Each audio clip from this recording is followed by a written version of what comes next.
Comme tous les mois, cet expert vient analyser la qualité de la Seine. Première étape, les données physiques. On observe ici que la température de l'eau est déjà aux alentours de 20 degrés, mais on a quand même de l'oxygène à hauteur de 4,5 mg par litre.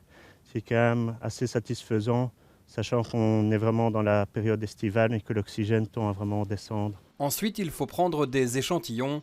C'est un laboratoire spécialisé qui inspectera le taux de PFOS, cette molécule chimique au cœur d'un scandale du côté d'Anvers. À une certaine dose, elle est toxique. Dans les eaux bruxelloises, il y a des traces, mais le taux n'est pas critique. La première norme vise à garantir qu'il n'y a pas de mortalité, qu'il n'y a pas d'effet à court terme sur la santé des organismes aquatiques et notamment des poissons.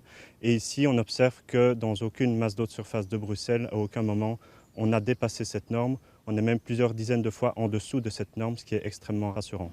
Par contre, ce qu'on observe, c'est qu'il y a une deuxième norme qui est beaucoup plus stricte, beaucoup plus ambitieuse et qui vise, elle, à garantir qu'il n'y a aucun effet néfaste sur les organismes aquatiques sur du long terme. Donc on parle ici de plusieurs années, qu'il n'y a pas de problème de développement, etc., de maladies. Et là, Bruxelles est mauvais élève. Cette norme plus ambitieuse, qui devra être respectée en 2027, est dépassée. Pour le moment, cela ne représente pas un risque pour la santé publique. Ce sont des risques chroniques.